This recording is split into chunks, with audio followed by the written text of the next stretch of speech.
DDG episode 238. My name is Dave, and I'm joined by Michael.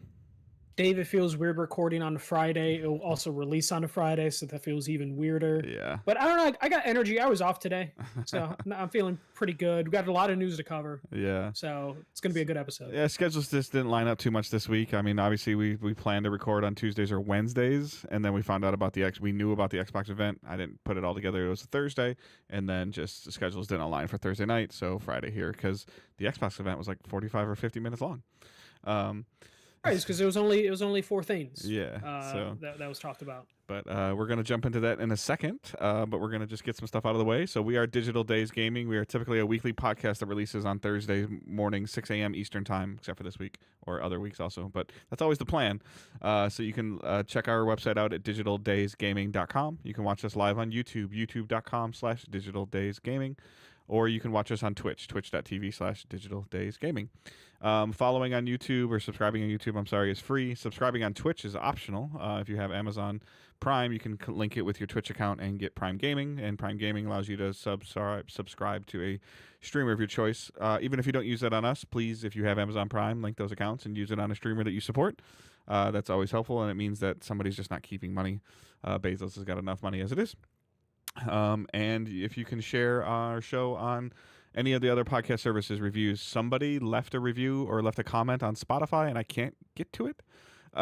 So I'll have to try to figure that out and sign into our official Spotify account or something like that. I tried on the email and didn't work. I don't even know how Spotify works. I set that up 4 years ago. Yeah. I just know it's there. I got an email about it and I was like, hey, okay, let me see what this person said, because feedback is always welcome. Questions are always welcome. You can post it in a Discord, which is linked in the show notes. You can post them in the Facebook group, which is linked in the show notes. You can follow us on social media, which is linked in the show notes. Might be a new one eventually. We're still figuring it out because we're not sure what Twitter or X is doing right now.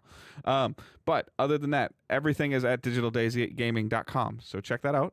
And you can support us through multiple different ways. Some are free, some are paid, but it's all on the website. So we're going to jump into the news. Yeah, so last week we talked about the Switch 2 might be announced, and we just had leaks to go off of. And no announcement was made until Thursday morning when the trailer was just dropped. So no usual Nintendo thing of like, hey, we're going to drop some important news tomorrow. It was just like, here's a 2 minute and 22-second teaser trailer for the Switch 2. It did show that there's going to be a larger screen, new Joy-Cons. They kind of showed the potential to use the Joy-Cons as a mouse, which some people are excited about. I don't understand the point of that. And then we got a glimpse of a new Mario Kart game and a confirmation that it is backwards compatible and most Switch games will work. And they will reveal on their website like a full list of like incompatible games in the future. The main thing you could take away from this is they are not going to announce anything else until April, which means that this was probably definitely just kind of put together because they're like, fuck, all these leaks are destroying our plans, and here you go. This was like, I think, a 2 minute trailer, you said? 2 minutes and 22 seconds. Yeah. Kind of cute. Yeah, this is probably what they were going to like release on like March 30th or April 1st of saying, hey, come see us on April 2nd, and they just kind of released this trailer now, which is why it looks so kind of just, in my opinion, just bland and basic. The other thing that this tells me, and I'm trying not to really be a Debbie Downer, is this is essentially Switch Plus or Switch Pro. Like if there was going to be something like massively innovative, which nobody was expecting. I'm not saying that we were expecting it, but it just kind of confirms that this is. I guess there were some rumors that maybe this was going to upscale in dock mode. I don't see the potential to do that, but I don't see the hardware. It's still possible. Yeah. I just think that if the rumors are led to believed to be true, and they're going to drop this kind of like the same month that they announce it officially, like that's kind of interesting, and that also leads me to believe that it's not going to be something. It's not going to be something that necessarily is a instantaneous. Everybody has to go out and get. People like you, people like me, like new hardware, new tech, more powerful. Same game's going to run a little bit better, run a little cooler. Yeah, like that's fine, but it's not going to be like this 911. Like everybody and their mother has to get this Switch by Memorial Day. Yeah, so the rumor is saying, because there were people saying like, oh, it's probably going to drop the same month because it doesn't look that big of a thing.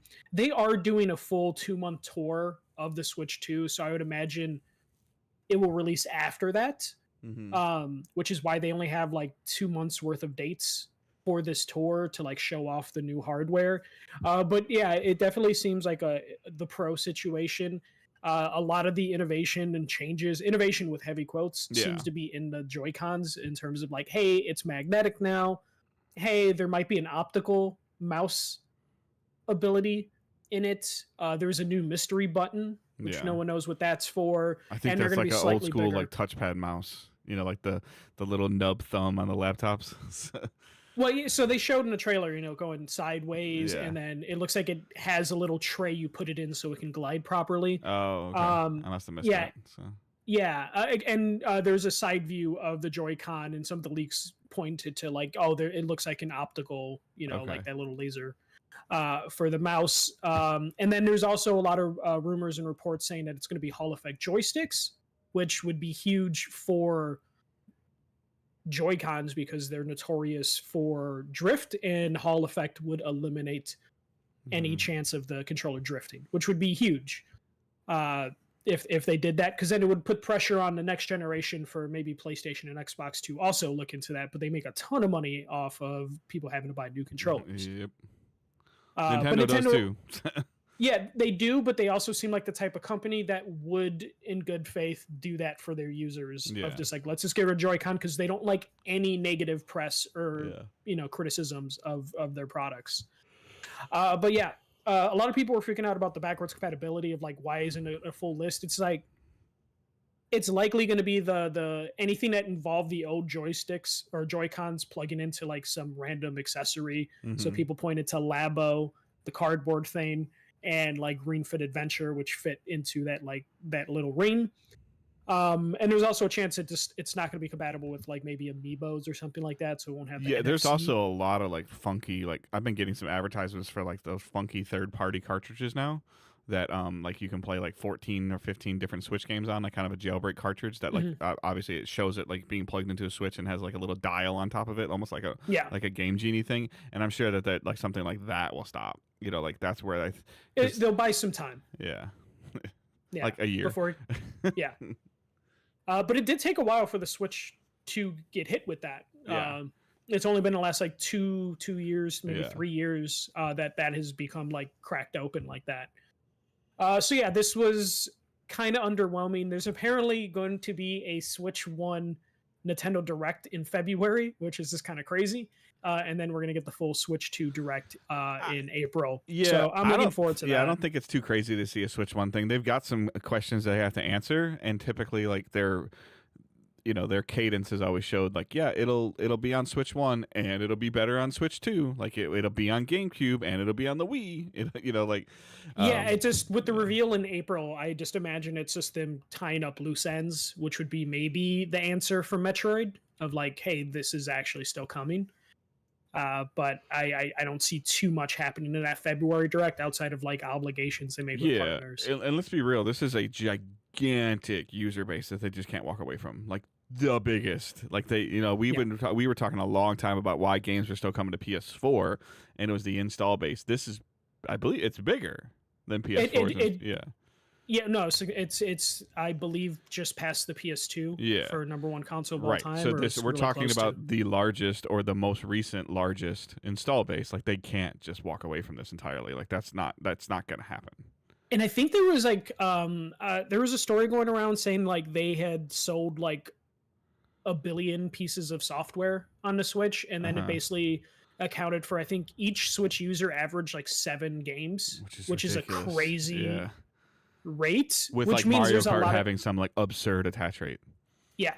So it definitely is one of those things where like they do want to support like the old hardware, and people are still going to buy those games for probably years to come, especially like, I don't know, last time, Dave, you were at like a Target, Walmart, or Best Buy. Yeah, it's typically, from my experience at least in Chicago, is there's no PS4 games, or there's barely any PS4 games in stock. There's no Xbox games in stock, but they keep the Switch section filled with Switch has got its own like 4-foot section, like that's there, like Xbox and stuff like that, and it's usually always filled. And the Xbox display and the PlayStation display, they might get 8 feet or 10 feet dedicated to them, but a lot of it is graphic branding, cards like plus Yeah. plus Game Pass, and then accessories like headphones and controllers. And I've seen more like Astro stuff and like Astro Gaming, not Astrobot, or PDP stuff. Like it's, and then to your point, it's like a sliver or like a row or two of maybe the most recent stuff. Like I think I see like Dragon Age and Astrobot, and just like you see like in college football, Madden, like the core things Yeah. of like the basic gamer to your, like you've been mentioning, that walks in and buys Call of Duty and Madden and walks out. They buy Like, one game a year. yeah. That's it. So that's what they're for, because anybody else that's involved, like that's entrenched in gaming as a hobby or even as a semi hardcore video game player, typically I feel like in 2025 is going mostly digital. Like we're seeing that trend in stats, right? Like there's like the digital Yeah. versions of the games are significantly higher, just because like like realistically the trade value for physical media is low, and Yeah, people except are for Switch stuff. right. Switch stuff Yeah, yeah. still gets a higher price. Yep, and it also doesn't go on sale. So like the Yeah. the ratio of like, oh, I'm gonna go turn this $60 Switch game in, you're gonna get $35-$40, but you're gonna buy another $60 Switch game. So like Yeah. like it's not, versus you'd take a PS4 PS5 game in, and like it's $70, you're probably gonna get 25. Yeah, and even if you just look at like the resale value of games, like for like limited run and super rare games, when I like look at my collection of stuff, Yeah. like I could buy the same game on PS4 and buy it on Switch, or PS5 and buy it on Switch, and the Switch one sometimes is like double to triple the value, just because there is like a hardcore collectors for Nintendo versions of games, even if they are the inferior versions of games. Yeah. Like my copy of Inscription on the Switch, that's sealed, is going for $130. I bought that for $30. Mm-hmm. The same game that I also bought on PS5, Inscription, and I still have sealed, is going for like $70. So retail. Yeah, or for because it was a limited print. Yeah. So like that's what the market value is for it, and they're the same game, and it runs like shit on the Switch, but collectors just want Switch Yep. like versions of games, and it's just one of those things where like Nintendo knows that, and they will be the last ones to leave Yeah. physical media. I'm not saying anybody needs to leave it. It's just kind of one of those things where you're just seeing the direction of it, whether it's, in general, like this is where like Josh is going to like freak out on me or something like that. I'm going to get a text message in like 3 weeks when he listens to this. It's just like, it seems like the majority, not everybody, please don't come at me, the majority don't care. Like, I have all on the other platforms. I don't even know, like as an example, where like most of my physical movie collections are, because they're all on whatever my Fandango thing is, or whatever Vizio, or whatever the hell that thing is now. Like they're just there, and I can be like, oh, I just want to watch a movie, or it's like, oh, it's on Netflix, or like the other day, like it's just happening so fast. Like Sonic 3 is on, you can rent it streaming now. Like you can't, it's not on a service, but you can pay like $10 or whatever to rent it, which is still cheaper than going to the movies. Like if I take me and Owen and Angela to the movies, like we're looking at $40-$50 easily. Yeah. So, and then you probably have to get food before the movies, just so you're not eating too many snacks at the movies. So you're probably going out for food. Well, my 9-year-old is a weird boy, and he doesn't like popcorn at all, so that helps. So I you know what? I'm also kind of the same way. It's just kind of, I don't know. But you'll eat it though, right? Like if you had to eat it, if you'd eat it's it. there, He but won't even do it. He's like, no chance. He's like, it gives me a headache, and I'm like, huh? Yeah, it could be the saltiness. Yeah. But I mean, we're just talking about physical media, not to go on a Josh tangent. But it's one of those things where like I've been having the opposite problem, where I've been finding movies that just aren't on streaming services, or not ones I subscribe to.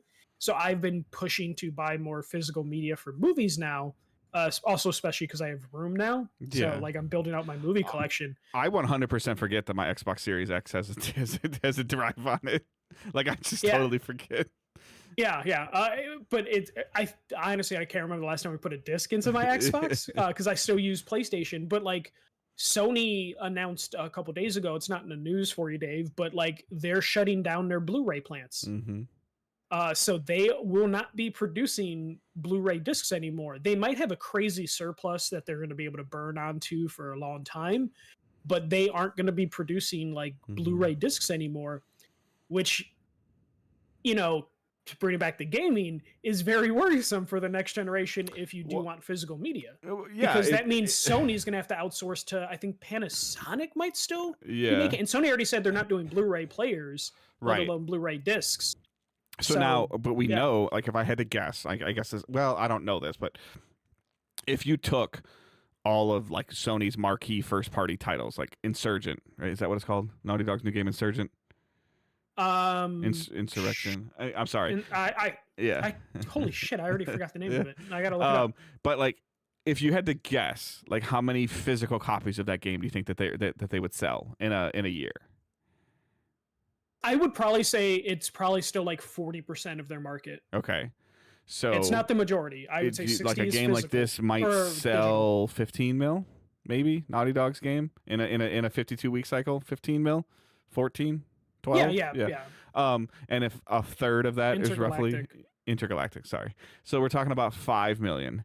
Now, I don't know this. I don't pay enough attention to this, but like, when I throw this movie name out there, you're gonna roll your eyes or whatever. But like the next Fast and the Furious that comes out on disc, is it selling more than 5 or 6 million physical copies? It's hard to say. Right.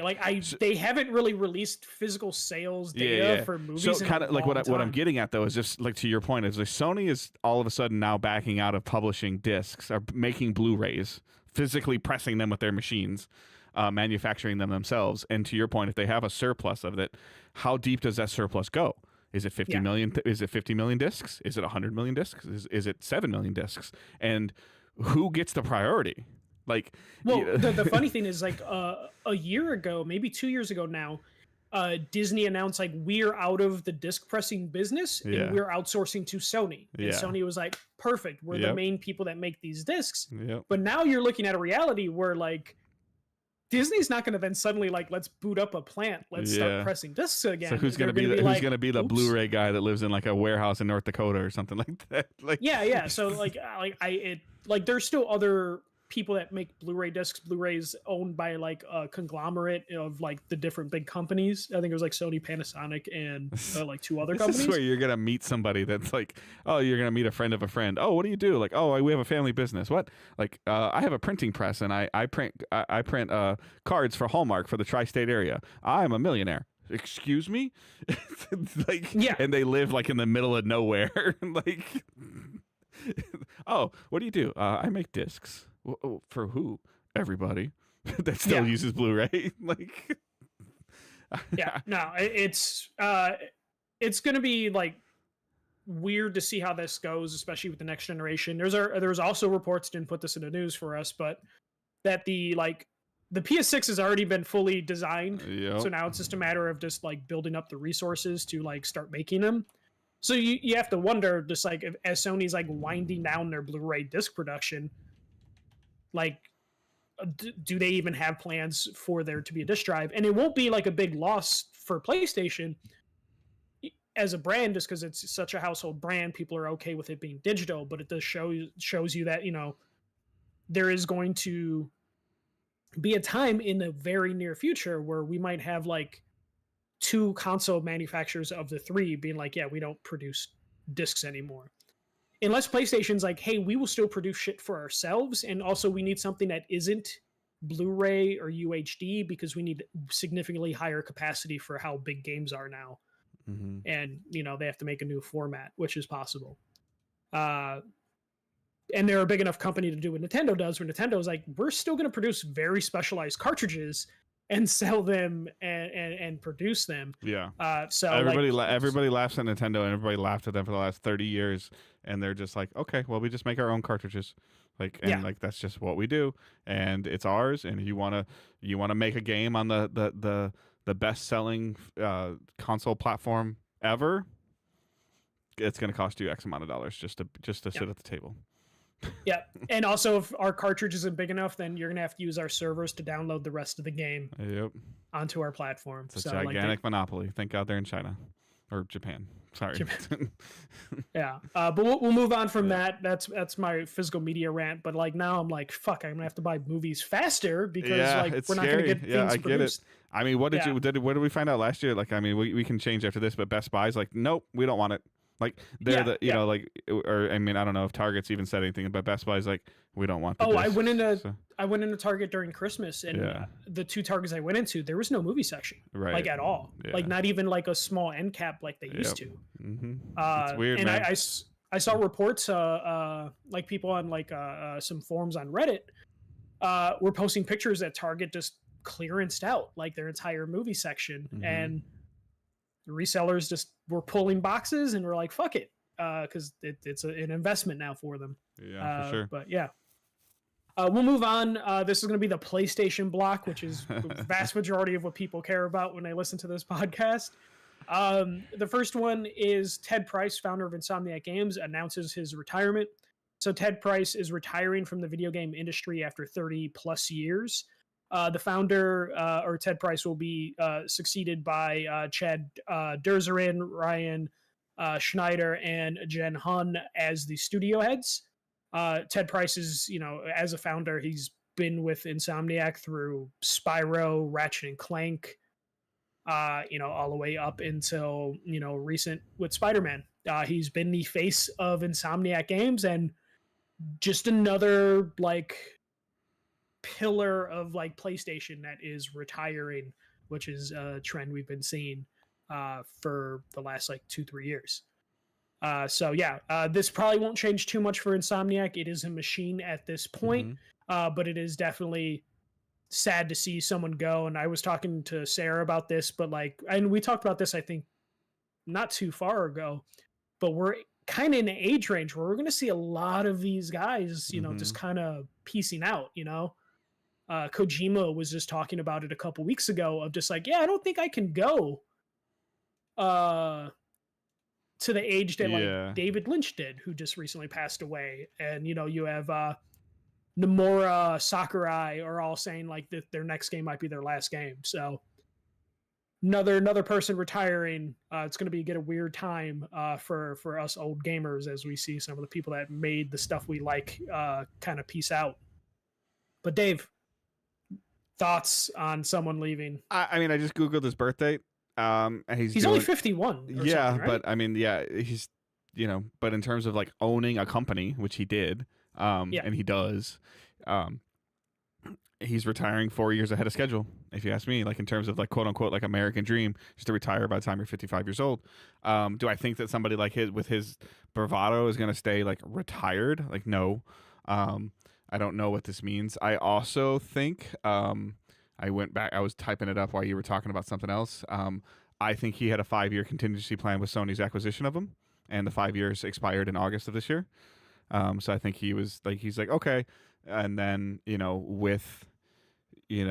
I would be very curious to see, and it's going to kind of tie to the next story of like, what are they necessarily being told to do? And then what are they allowed to do?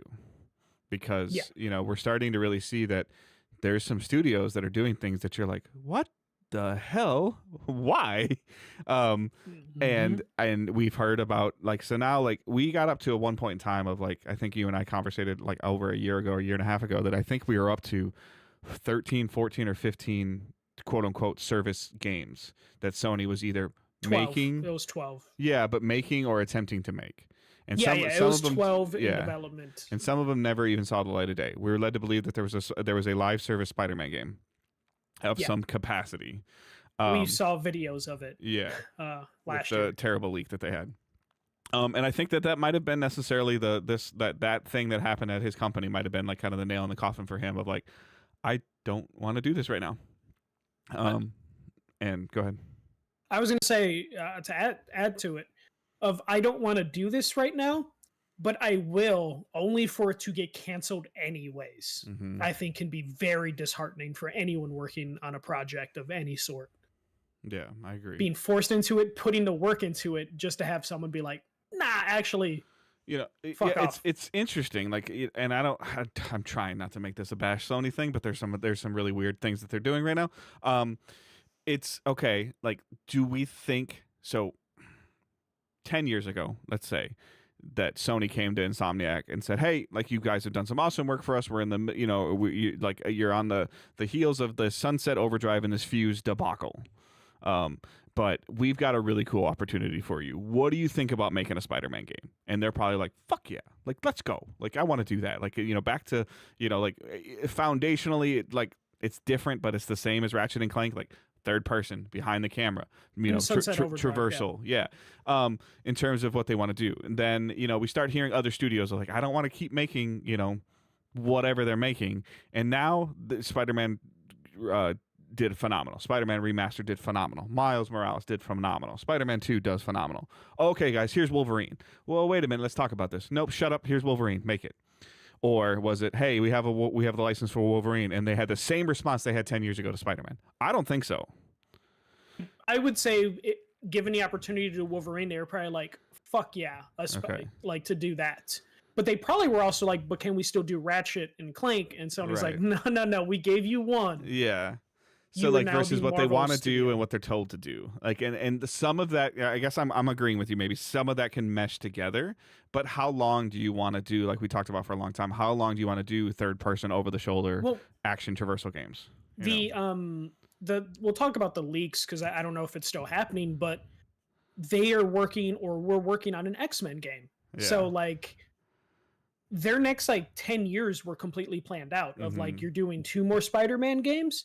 You're doing Wolverine probably 1 to 3 times, and you're also going to squeeze X-Men in there. To where if you're at Insomniac, you might be like, I joined because this was a studio that made a bunch of different stuff. Or like you joined because they were doing VR, which is the main reason that Sony bought them. Right, which is the main reason that Sony bought them, because they were worried about Meta buying them. And now they're like, hey, yeah, we own you, but like that VR thing, like, no, you're not doing that no more. And they're like, that's what I do. Well, like, yeah, I think they were Insomniac's in a weird spot too, because I don't know if you were necessarily like, because it was a PS3 era, but it was basically like the reason they did Fuse and Sunset Overdrive is because Ted Price and Insomniac were pissed about how Resistance went. Yeah, because they felt Sony kind of abandoned them and put Resistance 2 and 3 out to die. Concord. So yeah, they basically. Resistance 2, they felt like it wasn't fair. All the free-to-play games that they failed, like Sony has a track record for it. So during that era, especially when it was free-to-play, this was single-player stuff, and they tacked multiplayer onto it. But Sony, that was that era where they would just let games go out to die with like no marketing, no love. So Insomniac was like, "Fuck you guys, we're not going to be partners anymore. We're going to go do our own thing." Signed a deal with EA. Fuse bombed. Yeah. Signed a deal with Xbox. Sunset Overdrive bombed. And then they went to PlayStation and were like, can we do Ratchet and Clank? And PlayStation was like, yeah, fuck it, knock it out. They knock it out. And then they get offered Spider-Man, which at that point, they were beaten down by like 2 failures in a row. Yeah. To where like, if you're telling me like, you had 2 games bomb completely, and then you can add like Ted Price is standing in a meeting room going like, look guys, I have a bag, like, but in the bag is Spider-Man, but also in the bottom of the bag is all the cash for Make Spider-Man. Like, yeah. And especially Spider-Man's a fun IP too, so they're probably like, you know what, fuck it, okay, let's do this. They knocked it out, and then at a certain point Ted Price could just be like, you know what, I've built this company up to a point where I'm not actually needed anymore for the future of this company. Or what say does he have though? Like that's what I'm wondering now too, of like the acquisition, like we've heard like, like, I'm sorry, like I think Ted Price is like, this is no diss on him. He's not, from a development standpoint, my understanding, and you can correct me if I'm wrong, but my understanding, he's not Druckmann. Like he's not a writer, not digging on there, either writing or directing or making the calibration. He's a CEO. He's running the business.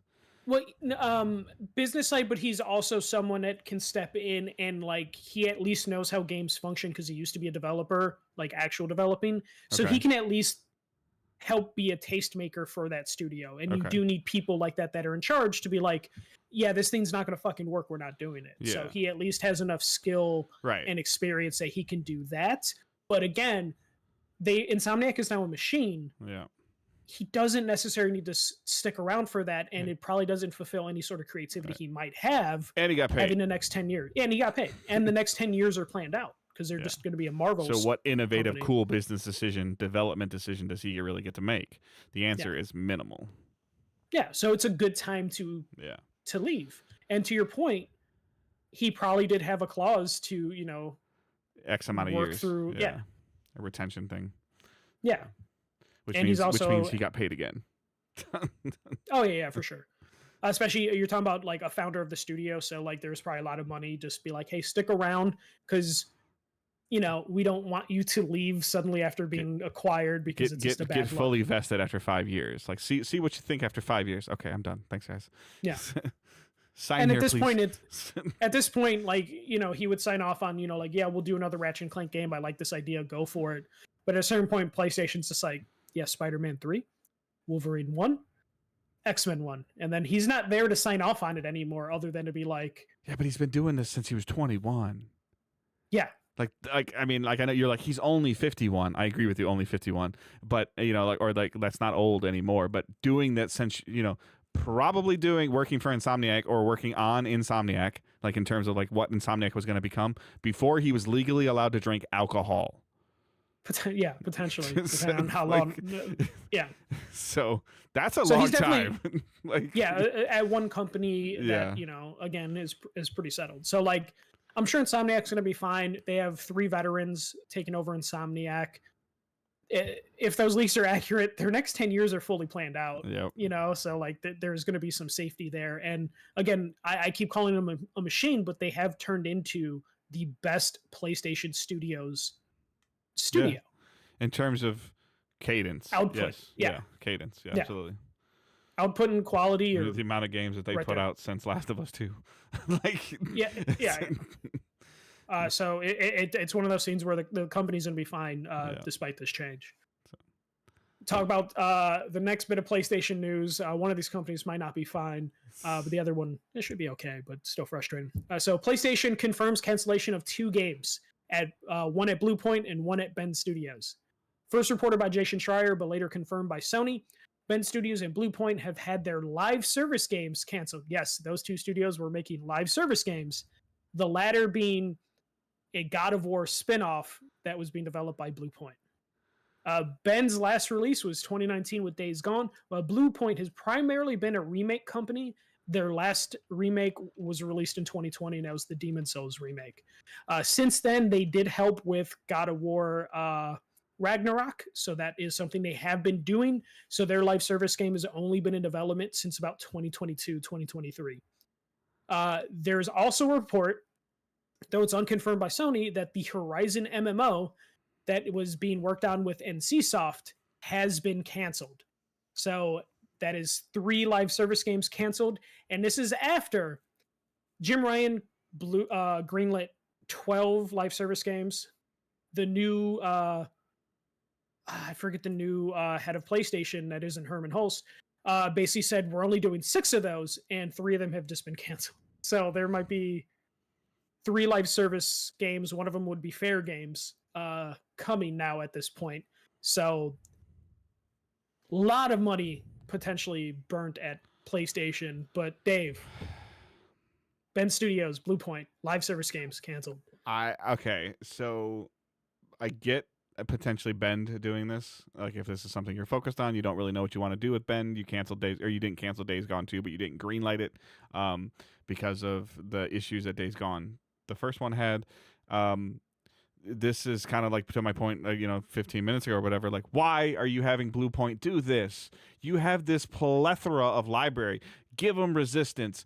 Give them Uncharted 1 at this point in time. Like, anything, and let them do what you bought them to do. Legend of Dragoon. Yeah, like Ape Escape. Something. Shit. Like, and I'm just going with the games that I've recently played. Mm-hmm. Like, give them something that you bought them for. Like you bought them to make old stuff look awesome and bring old stuff to 2024, 2025, 2026. Let them do it. Stop. Like, we don't even know what the live service game was, and stop making just your God studios. of War is what we knew. That's okay for Bluepoint. Okay, I'm sorry. I thought it was Bend. But I don't know what the fuck Bend is at this point. But there's a rumor it was a Days Gone live service game. Just to put that out there, which is crazy to me. But this is also like kind of like, okay, like what I talked about. And I mean, I hate to, because I was concerned about this from the very beginning when they talked about it with factions. Like, why are you making a single player third person studio make a multiplayer service game? What pedigree, what background, what ability do they have to do this? And the answer is obviously none. It was hire as many people that work in live service games to this team to where it's just like, just making a studio. Yeah. Like, you could argue that like their best PS5 launch title was Demon Souls, which is what Bluepoint did. Yeah. And that was one of the best fucking remakes. Absolutely. So to your point, like between you and I, we've listed off 5 or 6 things that are probably a better decision fucking Bloodborne. Yeah, like the one that everyone's dying to be remade. You could have gave it to them. They just did a From Software game. Right. So it's just like I don't understand. Like I'm so confused and I don't understand. And I'm starting to see, I think, like, and I don't like, it's been a long time, but you can look at this, like, I'm starting to see why based on what Sean Layden has been saying for the last 3 or 4 years in interviews or on Twitter about the gaming industry, of where he sat at board meetings with these, people going, oh, this is what we're going to do. Like these live service games over these next X amount of years. And he's like, no. Like they're not sustainable, right? And they're like, no, you don't understand. You need to get with the times. And he's like, it's not going to work. Okay, well, you're out. And then Jim Ryan told him exactly what they wanted to hear, and he's like, yeah, let's do it. Let's sell 25 million copies of God of War, Fortnite, and free to play games are good. Let's do a premium live service game. Yeah, and he's sitting there in the board, and he's just a mouthpiece for the board. He's a phenomenal CEO. He did a great job. He greenlit the PS5 and the marketing and all that stuff. Like those things he did from a business standpoint, he was phenomenal at that. But then didn't know shit about games. Right. And then the board's like, where are these games? And he's like, oh, bro, it's hard. Like, and then, oh, I released that one, but you guys didn't like it. You made me turn it off and then close the studio. They're like, yeah, because nobody was playing it. He's like, but I did everything you wanted us to do. Yeah, but you suck at it. Yeah. Or no, so get out. Yeah, it was like, I did what you guys wanted, and they're like, what the fuck do we know? Yeah. Where's his business? So then the response is and I hope this works because I think he's a phenomenal person. The response is, in the middle of this games as a service dilemma that you're in, you go take the dude that made some of the most pinnacle single player games in your generation and say, come fix our live service problem in Hermen Hulst. Like, yes, Killzone multiplayer was the bread and butter for it, but Horizon's a bigger game. And he spearheaded Horizon, and everybody thought it was nuts. And that engine. Yeah, exactly. Like he was the Ted Price of Guerrilla, and he like I almost forgot the name of the studio for a second. And he was passionate, and he was all that stuff. And they're like, you do all this cool stuff, go make Concord work. And he's like, the fuck. Yeah. So like, it's Hiroki Totoki is the current CEO, and he's also Hermen Hulst is like the co-CEO of PlayStation. This is one of those things where I put this in our Discord of like, we don't know the extent of the damage that Jim Ryan and to a lesser extent Hermen Hulst have caused PlayStation from all of these decisions. And right now, a lot of people are like, I don't know what PlayStation's doing right now. And the answer is Totoki and Hermen Hulst are fixing and cleaning up all of the mistakes. Because it's only been like 6 months, right? 9 months? Maybe a year. At the most. I feel like Jim Ryan's retirement party was like last March. Something like that, yeah, because he announced it ahead of time. Yeah. But this is one of those things, and that's also probably why like Shu left a month ago, of just like, fuck, I don't want to be here for the bloodbath.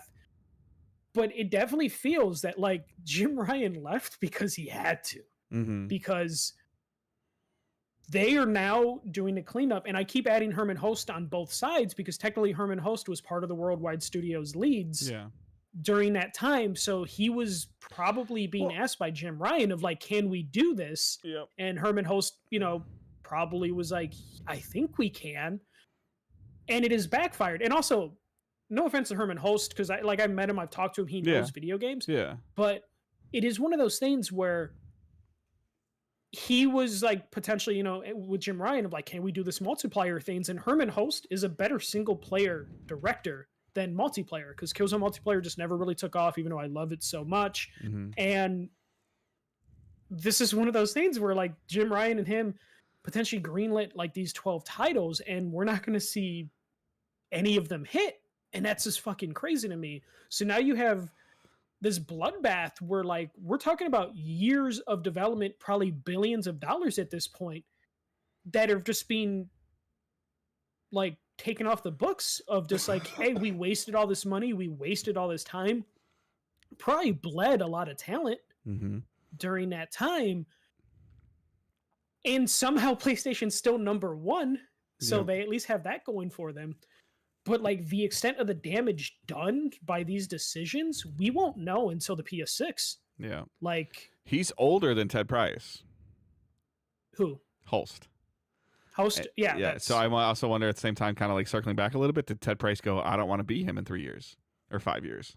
Well, it also could just be like Insomniac had a live service game canceled. Yep. You know, to where again it comes down to like they fucking told me to do this, I did it, and then they threw it away. Yep. You know, and we're Or probably hey, gonna we get, want to, like, hey, Jim Ryan or came to Holst and said, hey, I want to take your baby. I want to take your IP. I want to take Horizon that you built.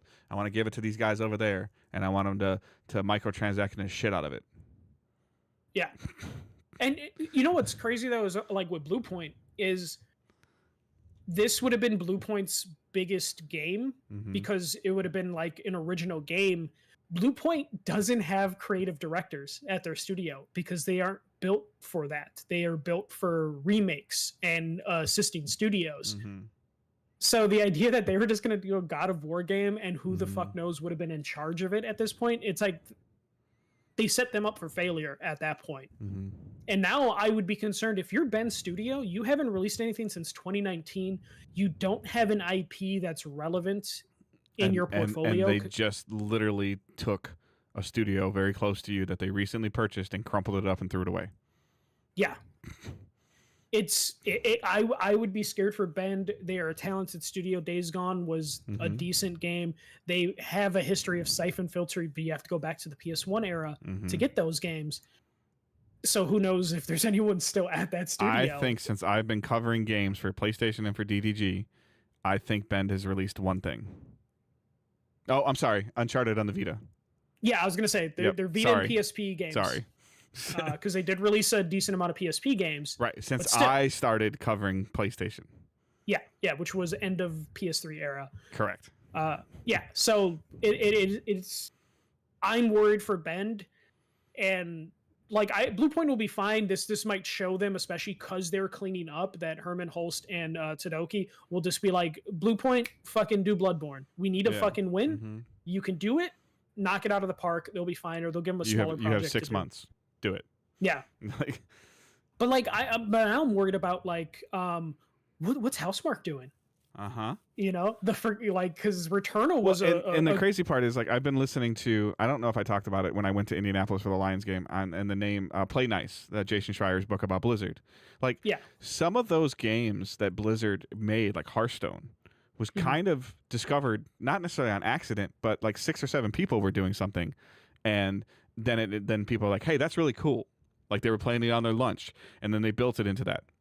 And they, and the same thing with how even how Overwatch came to light. Like, it's fascinating, and Yeah. they're losing some of that creativity. I feel like, and obviously Blizzard lost that creativity. They lost their way, and through Activision and through multiple avenues. And it looked like for a little while there that Naughty Dog might have been losing their way. But then they potentially swung back with the Game Awards trailer for the game I've already forgotten the name of that you just told me. Intergalactic. That's yep. Just think of the Beastie Boys. Yeah. So it's very, very interesting. Of like, okay, so, and I don't know the exact time frame on this, but like, what's Guerrilla doing? Like is it Horizon 3? It has to be at this point. It has to be at this Yeah. point. Yeah. So, and to your point, like, what is Ben's plan B and plan C? Like, what's going on? Where's Santa Monica? Like, like. Well, the crazy thing, especially like Santa Monica has like a Cory Barlog project. Yeah. It's like, what the fuck you're wasting that talent? Release that. Give us a trailer. When it comes to Bend, is like when I say Days Gone was okay, I'm talking about the quality of the game. Yeah. But sales wise, it sold over 9 million copies It was once more you than include okay. the PC sales, Yeah. which for PlayStation at the time, that's a great sales number. Mhm. Like now you're like, oh, PlayStation wants like 15 million, but for a first time IP coming out in 2019 in a year that was stacked against, I think, Spider-Man and The Last of Us Part 2 was due out like a year later. Yeah. That's really good. But you didn't greenlight Days Gone 2. Yeah. It's way too late to do Days Gone 2 now, so it's not like they can go to Ben and be like, let's see that idea for Days Gone 2, because all the people that were a part of that have left for the most part. Who made So it's Astrobot? like Asobi. Are they so- owned by Sony? I'm sorry. Yes. Okay. Yeah. It's basically former Japan studio Gotcha. people. Okay. I believe. My point is, like, everybody's like, there's some people are trying to give him credit. Kyle on Twitter, like he's like, oh, like, well, Jim Ryan greenlit Astrobot and he greenlit Ghost 2 and he greenlit Intergalactic, and I'm like, oh yeah, those were a hard decision. That's like giving the Dodgers GM credit for signing Shohei Ohtani. Like, Yeah. or like, oh, Jerry Reinsdorf decided to give Michael Jordan a contract and make him the highest paid player ever. Look how smart of a GM he is. Like, come on. Like, Naughty Dog came to you and said, hey, we're going back to what we're really good at. We're going back to a foundation of Last of Us and Uncharted. Sucker Punch came to them and said, hey, we're going to make a sequel to our most successful game ever. And Astrobot said, or Soki, right? I'm sorry.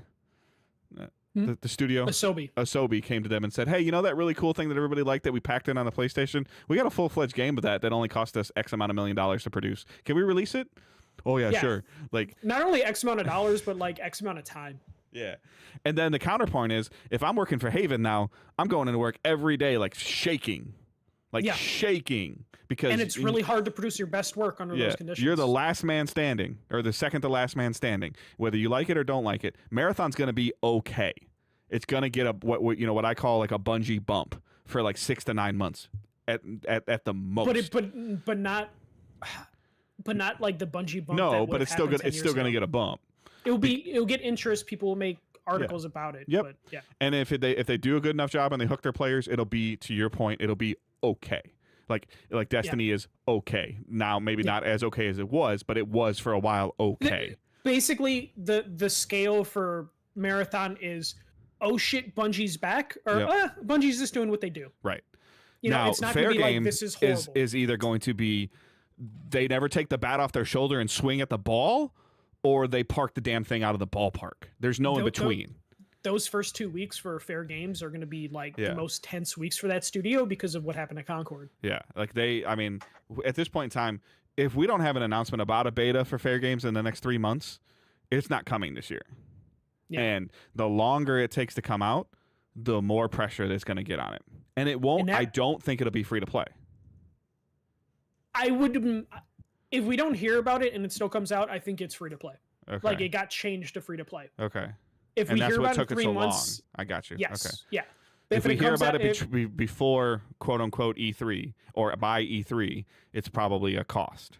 If we Yes, hear about it yeah. after E3, it's free to play. Yes, June yeah, June of 2025 is what I'm referring to as E3. I know you know that, but some other people might not. So Yeah.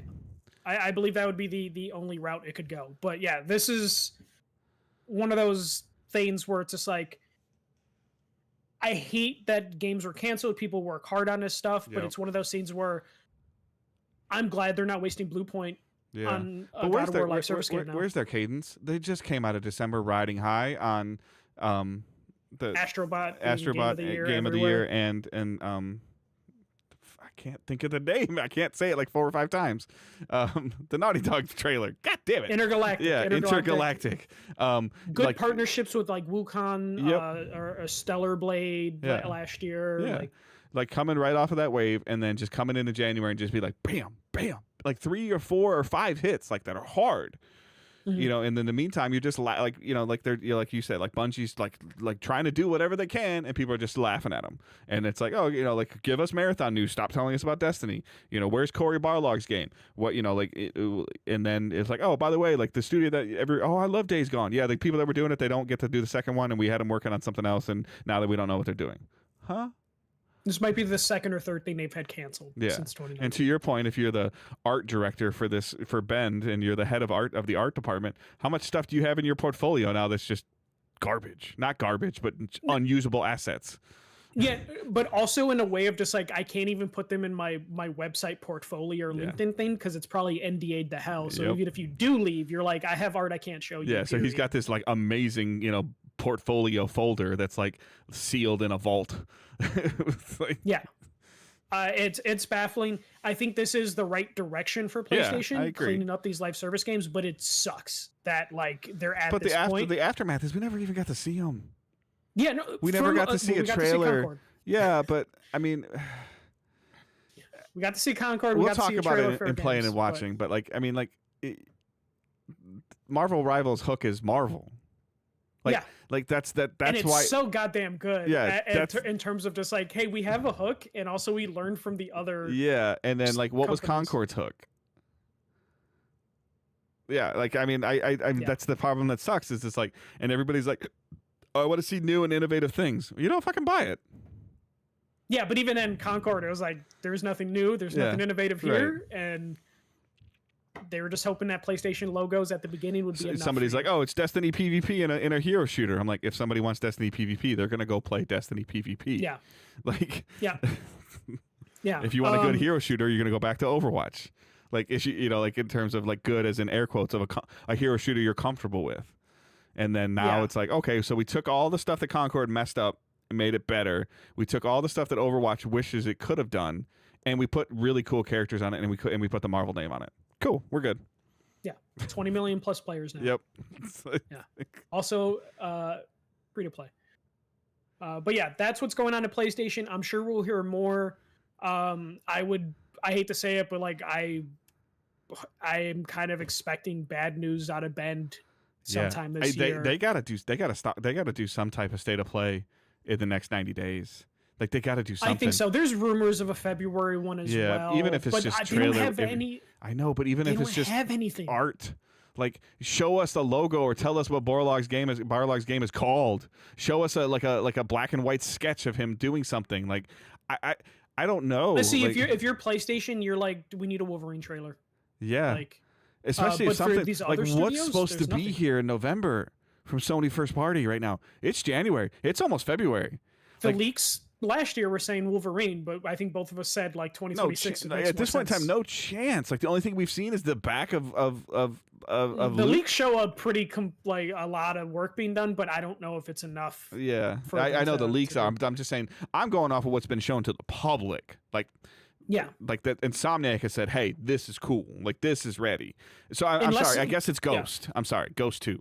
Yeah, well, Ghost is coming out, but you said November. Ghost is coming out, I think, first half of the year. Oh, okay.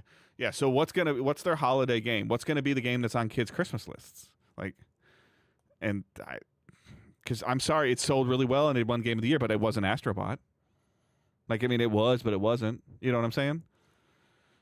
I don't know what PlayStation does, because like Bluepoint, like if you're like, hey, Bluepoint, we're canceling your live service game, guess what? You're doing Bloodborne. We're like 2 years away from Bloodborne now. I don't think so. Do you think 2 years? If you're starting tomorrow, yeah, okay. Probably. They've had to have been doing some stuff behind the scenes, right? No, they were working on God of War Ragnarok. They were helping Santa Monica, which is crazy because Santa Monica is usually the company that helps other studios produce games. So they literally I didn't know that. So yeah, but Ragnarok's been out for like 2 years. No, yeah, but like there was the extra DLC that came out for it and all that stuff. Okay. All right, yeah. That came out in 2023. So like literally they've had maybe a year and a half, 2 years on this thing that got canceled. So whatever they start, and again, it's Bluepoint is this company that like they were made for remakes, so they don't have like creative directors or anything like that. So like literally, like they need someone to like tell them this is. I guess that makes sense why they were doing God of War live service, because they were just sitting there right next to Santa Monica people for so long. But but they were just like, let's just transition to that. So we'll move on from PlayStation. Fascinating year for PlayStation, I think. The next, I don't know. First party stuff's going to be weird. But let's move on to the last thing we're going to talk about. I don't even think we're going to get to play and watching. That took so long.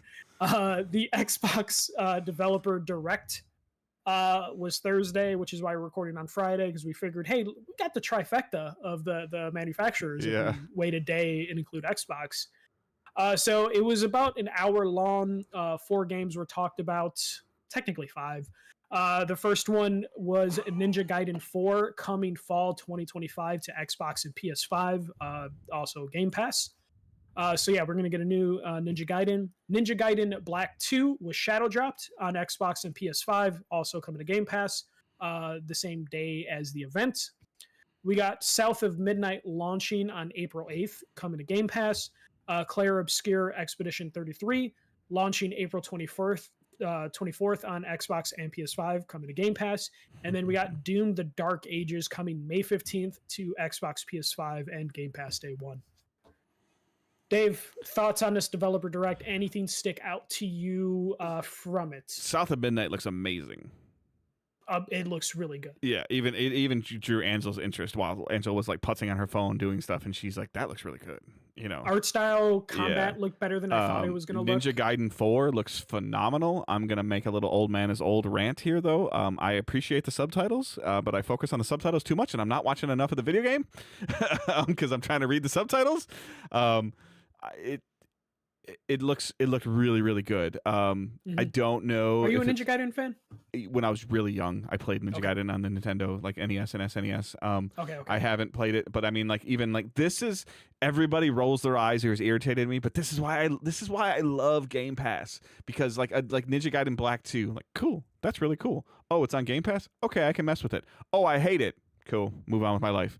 I didn't waste $30 or whatever. I don't even know how much it cost. You know, a $60 game. Yeah, so I'm just saying that everybody's 70. like, you know, like this, that, or the other. So, but I thought Ninja Gaiden, like, it's been 10 years, like, cool, like there's some fan service. The game looked really, really good. And then the good level of gore, but not ridiculously over the top gore. Again, South of Midnight looked really cool. Expedition 33 again looked amazing. The more they showed of it, the more I lost interest in it, though. Those menus look so heavy. Yeah, it's a RPG SRPG, which interests me, especially the whole concept of it. I know we knew about the story, from the last trailers, but just getting a little bit more information on that looked really good, and I wasn't expecting it this soon, April. But again, it's something I can mess with and be like, hey, I put 6 hours into it, and I just felt like I hit a roadblock, and I won't feel like I wasted my money. Yeah. Or, hey, I'm 6 hours in and I'm loving every second of it. The risk reward is so just meaningless to me. And I maybe I'm in a completely different financial situation than I was years ago. Like, there's a lot of different things going on in my life when you guys talk to me about this. But immediately, Ninja Gaiden 4, worth a shot. Ninja Gaiden Black 2, worth a shot. South of Midnight, must play. Expedition 33, worth a shot. Doom. That is like how I want to play a first-person shooter with what they showed today.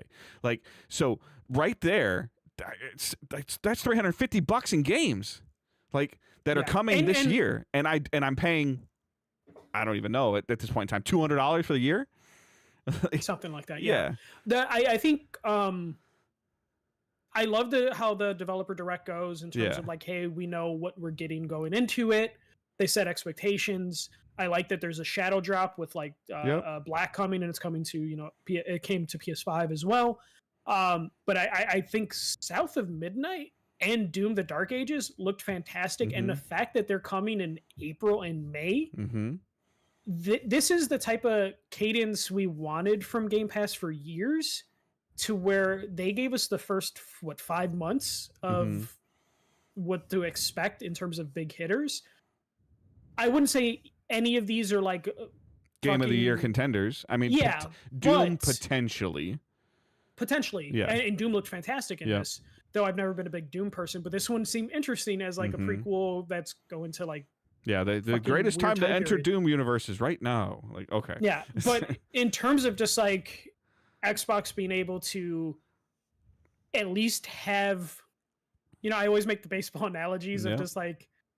They don't have a home run coming out in the next 5 months, but they have a lot of doubles and maybe some triples that are going to put some points on the board, and I think that's important. There's reasons to hold on to your subscription. Mine's going to expire soon because I only got like 3 months for Indiana Jones, and I redeemed it in November. So mine's coming up to where I'm just like, shit, I might just do 3 more months. I think there was a sale on 3-month passes for on Woot.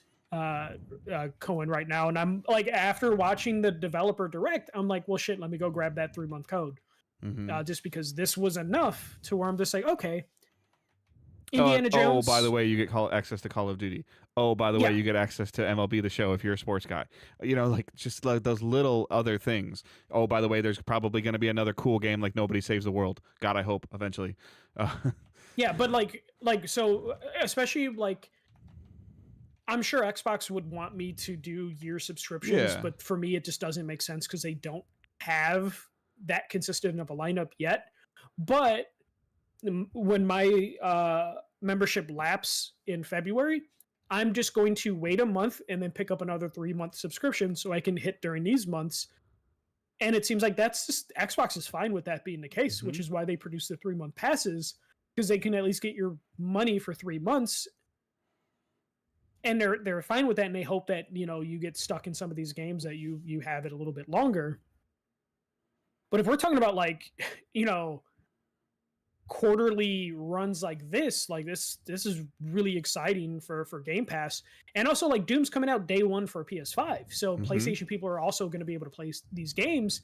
And as we learned with some of the other Game Pass stuff, PS5 sales aren't affected necessarily by Game Pass stuff. It's just kind of like another option for you to to where like if you're on PlayStation, you don't have to be upset that like this is an Xbox game coming to Game Pass, because it's like, hey, if you really want Doom, you can buy it day one for the full price on PlayStation.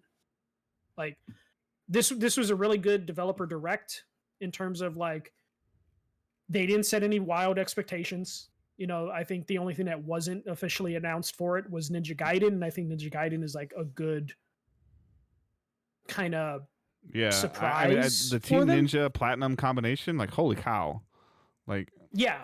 Especially for Xbox, who are desperate to get like Japanese studios to like give them time of day. Ninja Gaiden is like a good tier for them to go after, because they're never going to be able to get, like a big Square Enix exclusive like PlayStation can. So going for Team Ninja just makes sense for them.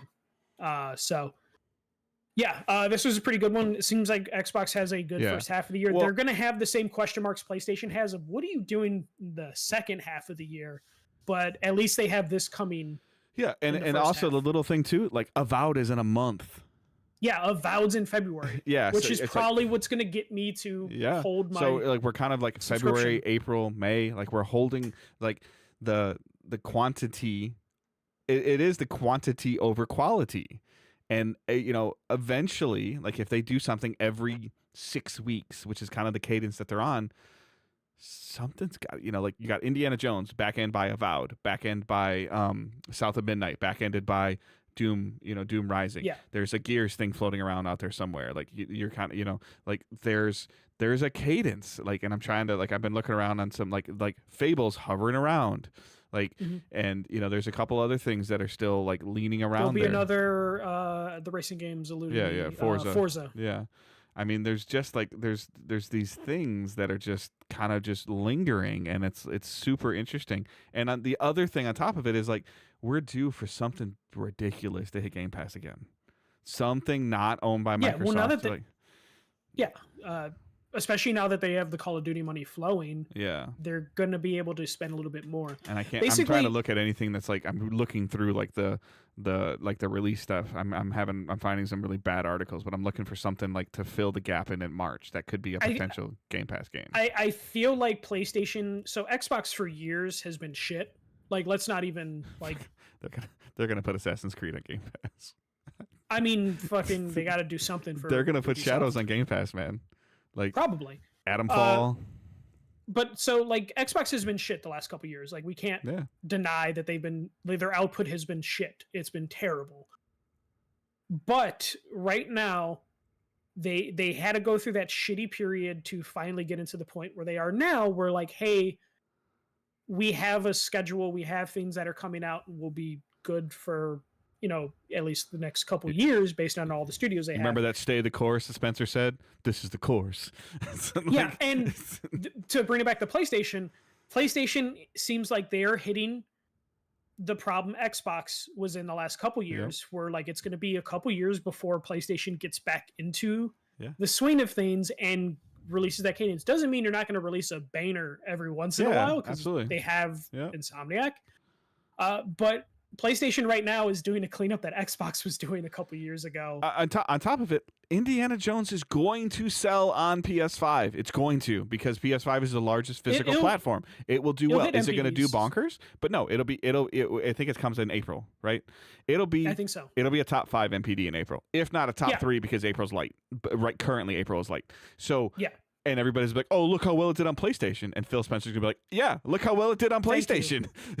Yeah, it's bonus money, and it'll probably disappear after a month. Yep.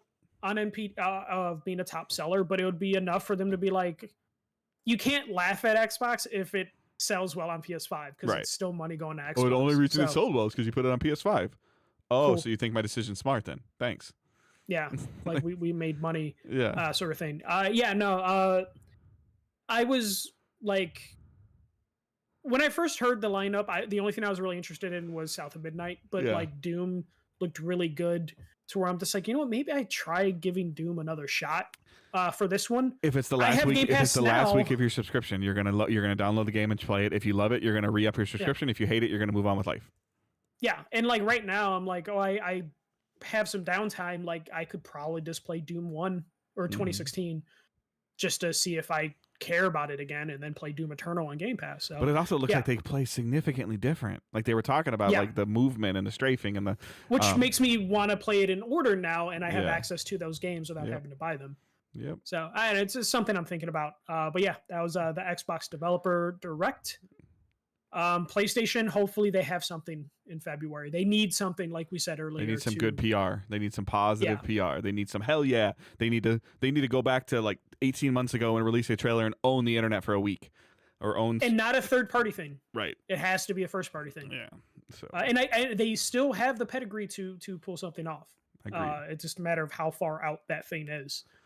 But yeah, that's it for the news. All right, so I'm gonna speed run this. What we're playing and watching. Yours is short. Mine's like only like a game longer. I'm just gonna tag onto whatever you say, Marvel Rivals. So start with the other one first. I am. That was my plan. So you guys know I bought a PSVR 2. Still haven't messed with Horizon yet. Still haven't put the code in. But anyway, so up to my PS Plus subscription. Something I probably said I wasn't gonna do. But mine fucking reset, and I was kind of upset by it. Anyway, Plucky Squire was part of that. Plucky Squire was on my list of things I was gonna buy during the holidays, and with the VR thing, yada yada yada. Amazingly fun. I'm like maybe an hour into it, but the animations, I'm actually pleasantly surprised. There was like a little Punch Out style fight in the game already, like, and it's cute and it's fun and it's a nice little break, and I can see myself playing some more of it. And I started and got distracted, and like this week, I downloaded Marvel Rivals on PlayStation.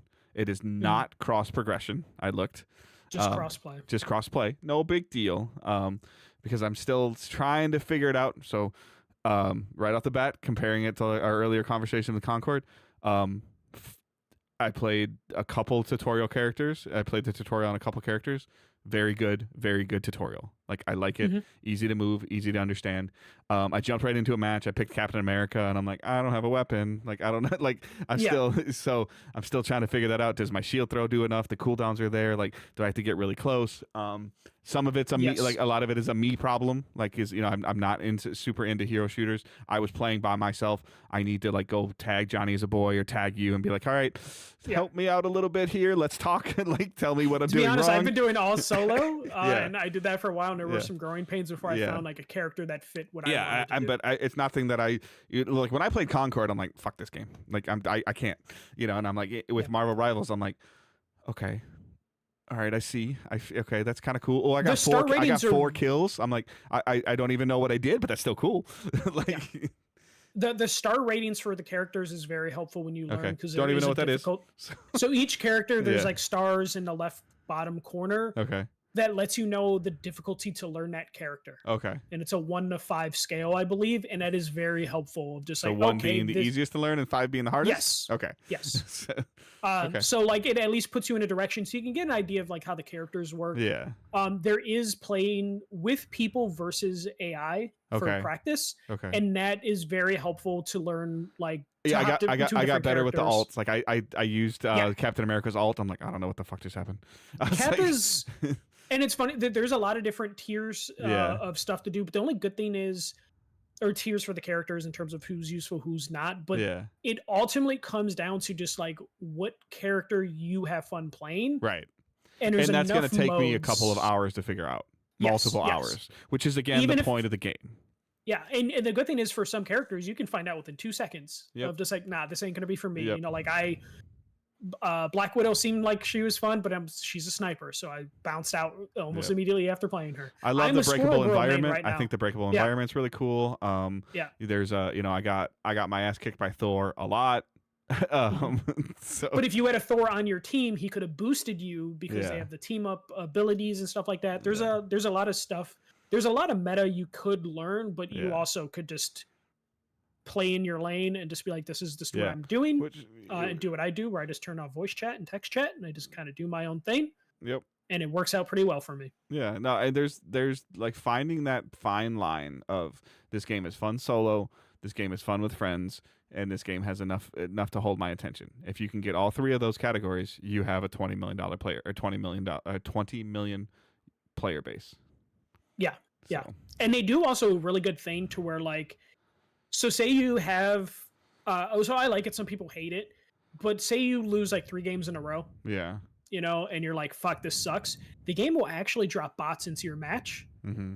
to where your next match you like sync up with. Good. Your other team could be bots. So then you're playing with people and you're like, oh shit, I'm kind of getting the hang of it. Mm-hmm. And you don't realize you're playing bots right away. It's a And- false and it- confidence. Fortnite does it too. Yeah, but that is one of those things that is a good trick, because then if you're thinking of like, fuck it, I'm quitting, the game's like, no, it's okay. Mm-hmm. You're okay at the game. And it just allows you to get more time because they realized the more time you spend with the game, the better you're going to get. So Yeah. they have to do that little thing where they It's a trick you into skill playing. game. You can't just like pick it up once an hour, Yeah. 1 hour a month, and be like, I want to win all my matches. Like you have to. Yeah. To your point, like you said, you have to find who you like. Yeah. And then invest into who you like. Yeah. And there's 30 characters, Yep. and each of them basically feel like they're from another video game, to where like you just haven't found your Destiny equivalent character. Yeah. And there is definitely and one I or feel two like, that and fit again, you. it might be a me thing right now. Like I feel like a couple of characters that I picked, they're just slow. They're slower than what I'm used to. I would say the speed's a little bit of a thing on this Okay. game. As in slow. Yes, Okay. especially after you die. Getting you to the spawn- point. Like getting to like you die and then you don't change your character, and getting from spawn to objective. I'm like, this Yes. is far. Which I think I mentioned Yeah. when I first talked about it, but I got used to it and then just learned which characters I can traverse a little bit. Like if Yeah. you think the game's moving too slow, Spider-Man and one of the healers moves really fast. Yeah. A couple of the healers move really fast. Squirrel Girl has a double jump.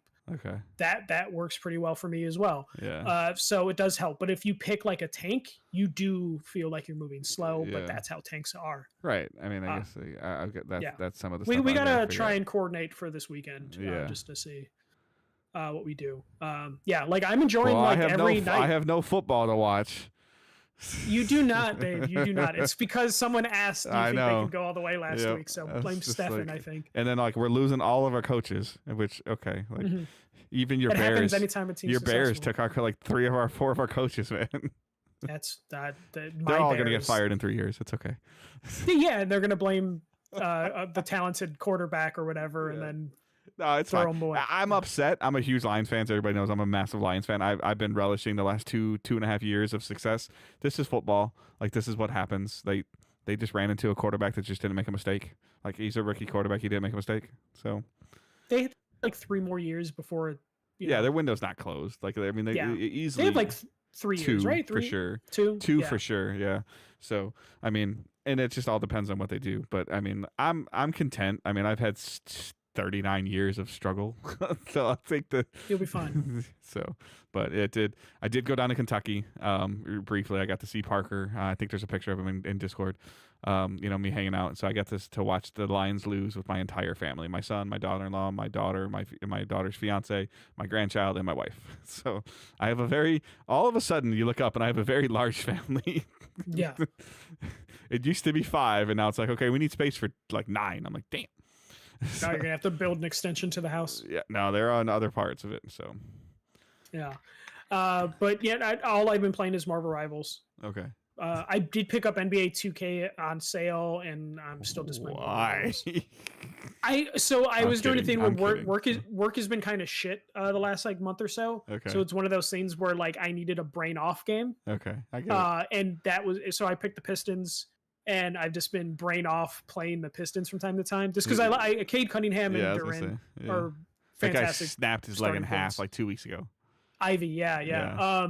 So like it was one of those things where like I do the thing every once in a while where like work shit, but I still want to play a game. Yeah. And Marvel Rivals I cannot play when I'm tired as fuck and brain dead from work.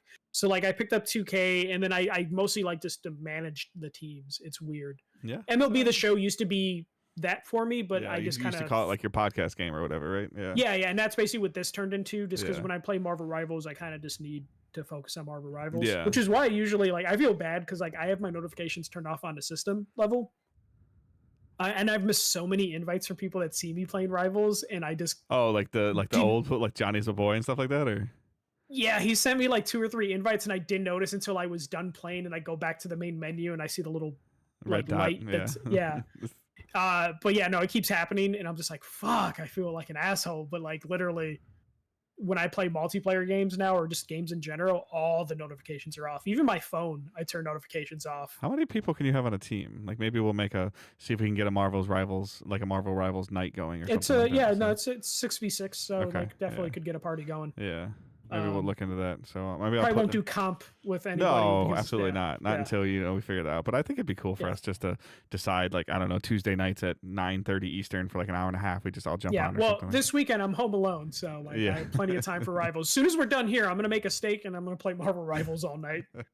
So like that, those are my plans. I gotta feed cats, but yeah. All right. So please send us questions. We kind of cut the questions this week just because we knew that like this Xbox and PlayStation stuff was going to be a little bit of a chatter. It's part of what we waited for. So yeah, send us questions. No more Lions questions, please. Hashtag AskDigitalDays. You can post them in Discord. There's a specific server for that. We'll try to make a Marvel's Rival thing. I'll clean something else out that's in there that didn't grab. And then that Suicide Squad. Yeah. Oh, that's still there. Okay. Yeah. That Monster Hunter game's coming too. Like Monster Hunter Wilds is coming like in a month, 6 weeks. So that has crossplay.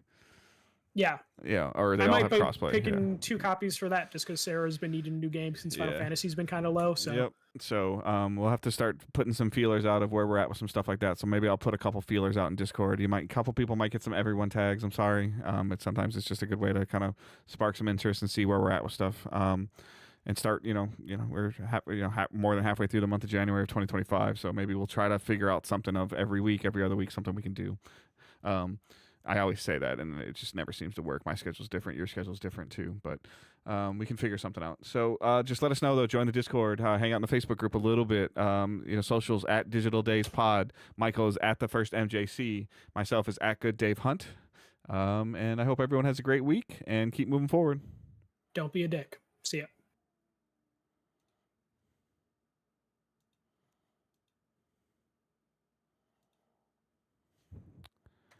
Is this one 2:38, right?